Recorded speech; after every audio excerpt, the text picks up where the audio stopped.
Hey guys, it's Mike with woodshopmike.com, and today I'm standing in front of my Rikon 14-inch deluxe bandsaw.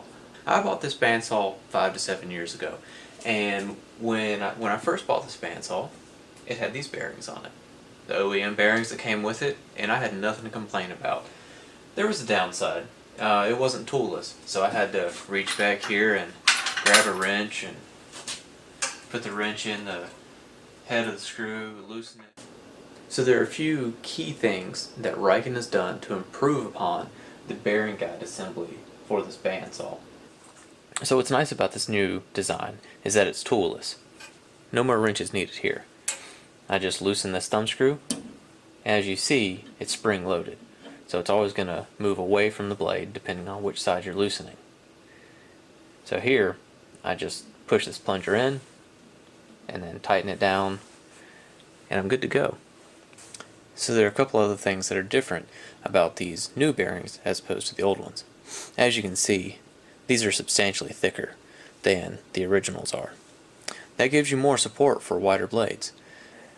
Okay, so on the left hand side of the assembly is where we make the adjustments to move the bearings forward and back.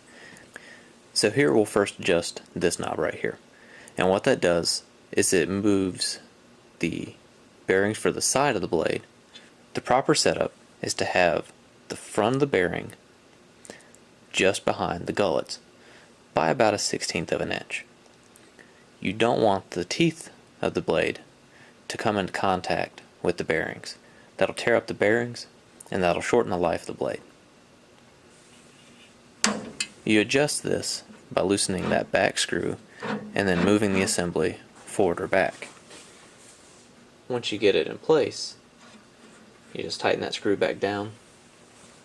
Now the thrust bearing is adjusted in very much the same way.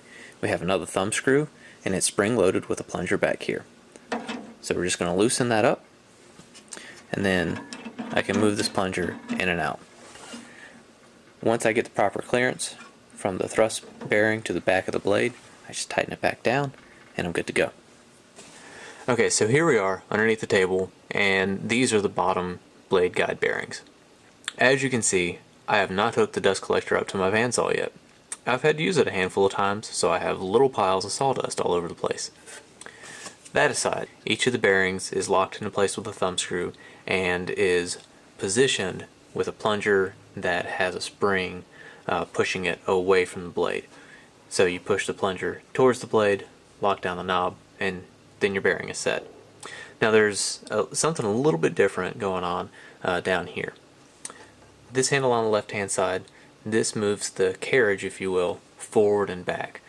So it sets the spacing for these bearings as they relate to the gullet. Okay? And then this handle here on the right, this sets the clearance for the thrust bearing. So these types of handles are really neat. I like them a lot. They're spring loaded again. If you can't tell, I like springs. So you pull the handle out and then you can freely rotate it, but then the spring locks it into place. Alright, so just loosen up that knob and then you can push this thrust bearing in or out depending on where it needs to be in relation to the back of the blade. And once you get it in just the right spot, then you lock this handle down and you're good to go. So Rikon did a great job with the redesign of these bearings. They used larger bearings that are more substantial. They made the adjustments toolless, so you don't have to grab that Allen wrench from the back of the saw to make your adjustments. And the adjustments seem to be more accurate. They hold place better as well. All in all, I've got to say, they did a great job. And I think that this bearing guide retrofit kit makes this saw just a star. The saw already had great power, it already had great capacity, and it was in a small footprint.